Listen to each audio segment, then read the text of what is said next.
Bonsoir et bienvenue dans votre édition de 22 heures. Voici les principaux titres de l'actualité. À Lissabié, le club des jeunes entrepreneurs a inauguré hier la 6e foire régionale, une célébration de la créativité et de l'innovation. Et à Gaza, Human Rights Watch accuse Israël de crimes contre l'humanité, mettant en cause des destructions massives et des déplacements forcés. Et démarrons ce journal avec l'actualité à Lissabié. Le club des jeunes entrepreneurs de la ville a officiellement lancé hier la 6e foire régionale, un événement de 3 jours organisé dans le hall Huria. Eh bien, cette rencontre populaire portée par l'antenne Assa Diop du club avec le soutien de la préfecture et du conseil régional met en lumière le savoir-faire local et l'innovation.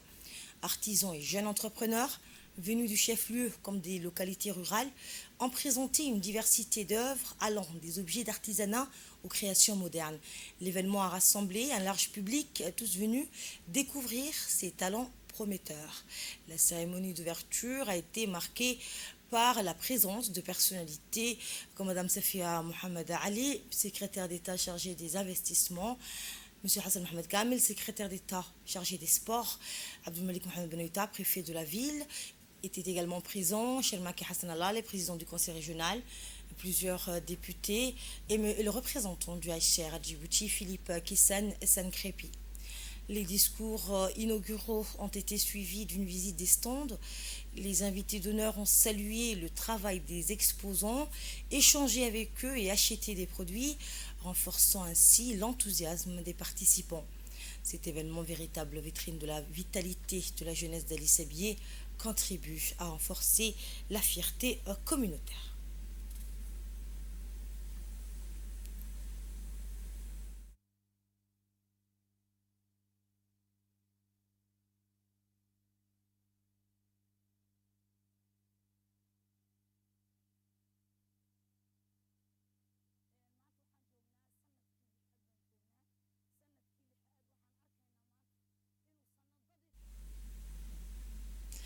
Et écoutons un extrait du discours du représentant du HR à Djibouti. Pour tous les efforts qui ont été mis pour cette foire, c'est vraiment incroyable. Pour moi, cela représente une mosaïque de support avec les réfugiés et la population haute, les femmes et les hommes, c'est vraiment une force. Je dis toujours que 100 km commence et j'invite aussi tous les collègues du système humanitaire des Nations Unies et des ONG de faire l'effort de venir participer à cette foire qui va aider nos frères et sœurs qui ont accueilli les réfugiés ici à Ali Sabié depuis des années. Je ne peux pas terminer sans dire aussi un grand merci, Chokran Katir, un grand merci au chef de l'État, son Excellence Ismaël Omar Guelleh, pour la politique de porte ouverte de Djibouti, qui est vraiment un exemple dans le monde. Vous êtes et restez un géant de l'asile. Et suivons maintenant l'intervention du préfet de la ville d'Ali Sabié. Je voulais remercier Madame la ministre, Monsieur le ministre de s'être déplacés pour assister à l'ouverture de la 6e foire de la région d'Ali Sabié. Je remercie aussi mon ami, le représentant des HR aussi, qui a tenu à rester et assister à cette foire. Donc je tiens aussi à remercier les ministères du commerce qui sont présents ici et surtout un engagement de la part du club des jeunes entrepreneurs de la ville de la région de Assa Diop. Donc ce qu'ils ont montré aujourd'hui, ça montre leur engagement pour mettre en valeur les produits artisanaux, voire même semi-industriels, ce qu'ils ont produit. Donc pour cette foire aussi, nous avons eu les jeunes d'ILIC qui nous ont montré leur capacité et leur connaissance en matière d'art. Ce qui est bien, c'est la mise en valeur de produits et de connaissances des gens d'Assa Diop en tout cas. Et nous remercions tous les contributeurs. Nous invitons aussi nos compatriotes et ceux qui se trouvent à Djibouti pour qu'ils profitent un peu de voir les artisans, ce qu'ils ont produit. Et ça va durer durant 3 jours. Profitez un peu des réalisations de nos artistes. Merci à vous. Et enfin, écoutons l'allocution de Mme Safia Mohamed Ali Gadile, secrétaire d'État chargée des investissements. Nous sommes venus pour encourager les producteurs, le savoir-faire d'Ali Sabié, c'est capital pour leur motivation et nous sommes là pour leur informer, pour leur montrer de notre soutien pour leur développement et l'accroissement de leur activité. La région d'Ali Sabié, stratégiquement positionnée. Produisez, travaillez, luttez contre le chômage, nous vous aidons. C'est normal, vous vous dites très bien, mais comment allons-nous faire pour développer les projets? Il vous faut des financements. Et pour les financements, nous sommes à vos côtés. Les projets techniquement réalisables, faisables et économiquement viables, ces projets seront financés et c'est moi qui vous le dis en tant que secrétaire d'État en charge des investissements. Le chef de l'État a donné les instructions. Il faut que les régions se développent. Il faut qu'on diminue le chômage. Et cela, c'est ensemble que nous pouvons le faire. La région d'Ali Sabié, en vue de créer des emplois, de lutter contre la pauvreté, elle a créé pour elle-même un emploi stable qui rémunère bien. Voilà un très bon exemple. Et elle emploie aussi les jeunes et les femmes d'Ali Sabié. Faites comme elle, allez de l'avant, travaillez dur et nous vous accompagnons. Et passons maintenant à un autre sujet d'actualité. Le secrétaire général du ministère de l'Éducation nationale, Mohamed Abdallah, a clôturé un atelier de formation consacré au nouveau manuel scolaire de français et de mathématiques. Organisé au Sheraton Hotel du 10 au 14 novembre, cet atelier a permis de développer des modules pédagogiques innovants adaptés aux besoins des élèves et des enseignants. Experts nationaux et internationaux ont testé et évaluer ces modules qui ont reçu un accueil enthousiaste. M. Omar Thiam, directeur et spécialiste du programme à l'UNESCO BI, a salué la qualité des contributions djiboutiennes et recommandé l'adoption de ces outils par Djibouti. Dans son discours de clôture, le secrétaire général du ministère de l'Éducation nationale et de la formation professionnelle a rendu un vibrant hommage à Mme Rouda Mohamed Isseh, directrice générale du CRIPEN, pour son rôle décisif dans la réussite de cet atelier. Il a également appelé à poursuivre les efforts pour garantir l'excellence dans les curricula scolaires.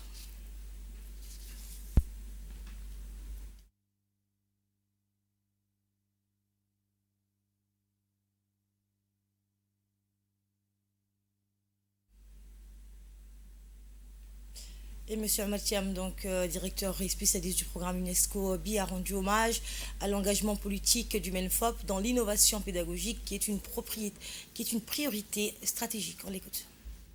L'atelier que nous venons de tenir a permis de mettre à l'essai les deux modules, formation à l'élaboration et formation à l'utilisation de manuels de français et de mathématiques, avec l'implication des participants dans une dynamique co-constructive.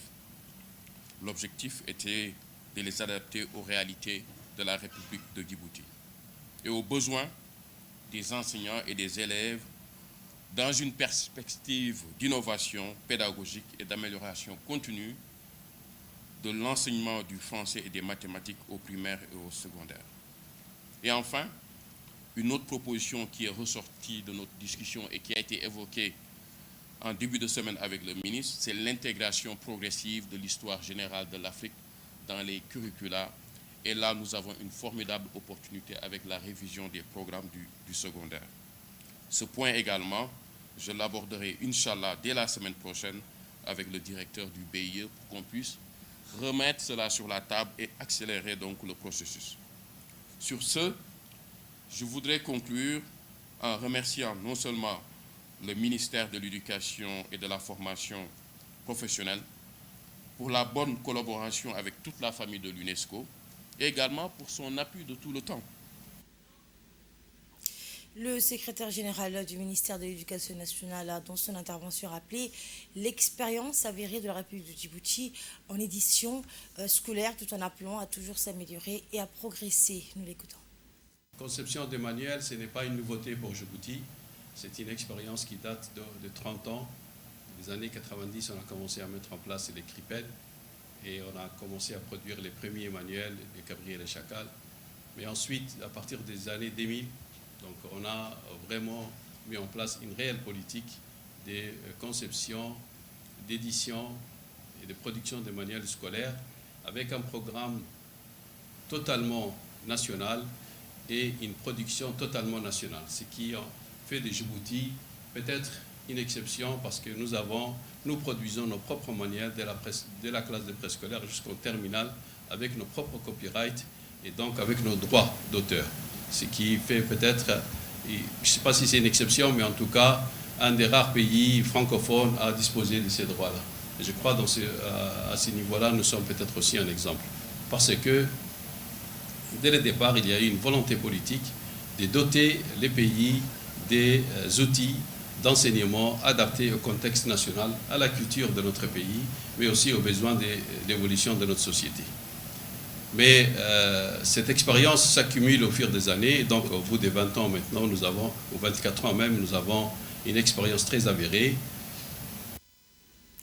Et terminons ce chapitre avec les impressions des participants recueillis par nos équipes sur place. En voici une. Ce matin, nous avons discuté un peu sur certains contenus de nos 2 modules de formation. Et au cœur de ces discussions très chaudes, c'était la question de la responsabilité de l'enseignant et les limites de sa liberté, parce que le manuel est un outil d'aide pour pouvoir bien préparer les leçons, préparer les cours, pour pouvoir avoir l'adhésion des apprenants et pour qu'ils puissent se développer des compétences, se construire des savoirs.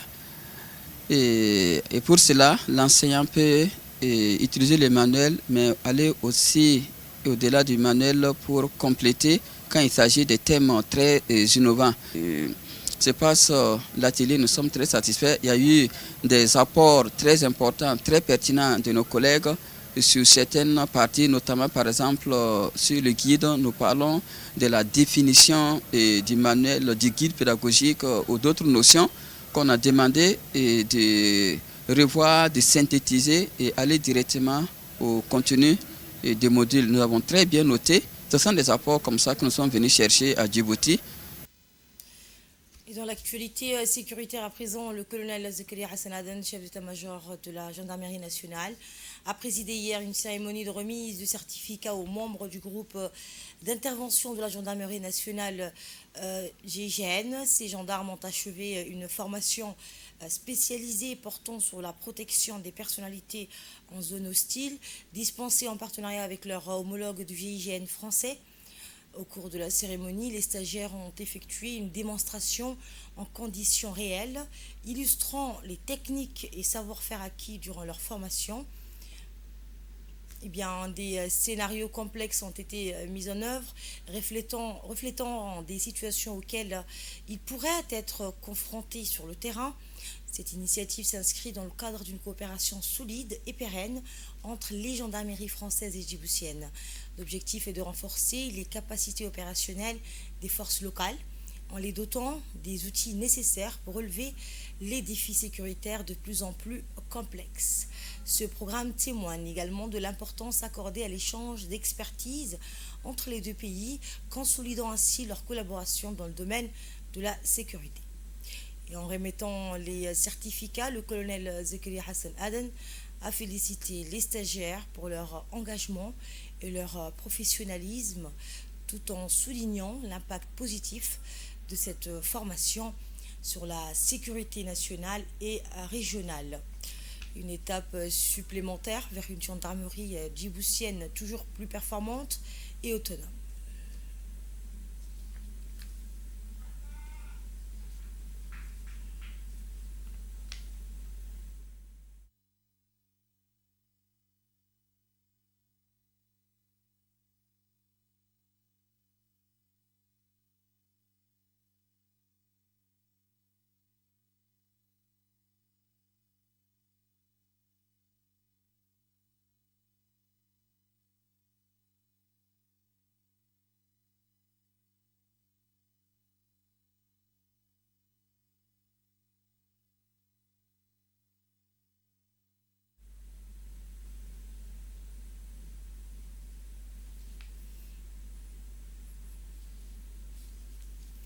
Et un autre moment marquant de l'actualité a été la signature d'un protocole d'accord entre le Croissant-Rouge de Djibouti et l'Agence nationale de la météorologie. Cet accord vise à renforcer la gestion des crises climatiques en combinant l'expertise humanitaire du Croissant-Rouge et les données météorologiques précises de l'agence. Ce partenariat permettra d'améliorer l'anticipation des catastrophes et d'offrir une meilleure protection aux populations vulnérables grâce à une action humanitaire plus réactive. Les responsables des deux institutions ont exprimé leur satisfaction et souligné l'importance de cette alliance stratégique pour accroître la résilience des communautés djiboutiennes face au changement climatique. Écoutons M. Mohamed Ismaël Nour, directeur général de l'Agence nationale de la météorologie. Aujourd'hui, nous marquons un moment clé avec la signature du protocole d'accord entre le Croissant-Rouge et l'Agence nationale de la météorologie. L'Agence nationale de la météorologie, le Croissant-Rouge existe depuis août 1977 et la météo depuis 1901. Et aujourd'hui, c'est un jour historique. Ces partenariats visent à renforcer notre capacité et à anticiper et répondre aux crises climatiques en combinant l'expertise humanitaire du Croissant-Rouge et les prévisions météorologiques de l'Agence nationale de la météorologie.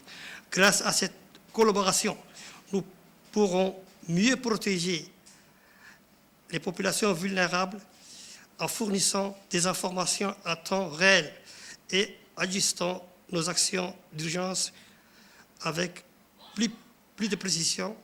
Ensemble, nous renforçons nos capacités collectives à répondre aux besoins humanitaires et à limiter les pertes humanitaires, mais plutôt et matérielles, tout en contribuant à la résilience des populations face au changement climatique.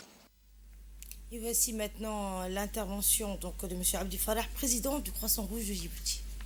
En tant que président du Croissant-Rouge de Djibouti, de vous recevoir ici, au siège du Croissant-Rouge de Djibouti, pour signer cette convention importante qui nous permet, nous, en tant qu'auxiliaires de pouvoir public dans le domaine humanitaire, de travailler avec une institution aussi importante dans la prévision des météorologiques. Les prévisions qui sont extrêmement importantes compte tenu des changements climatiques que nous observons ces dernières années et qui a quand même des conséquences extrêmement importantes dans notre pays, qui alternent la sécheresse et les inondations. Et à l'international, Human Rights Watch accuse Israël de crimes contre l'humanité à Gaza, évoquant des déplacements forcés et des destructions massives. L'organisation appelle à des sanctions internationales. Fardous Hussein nous en dit plus.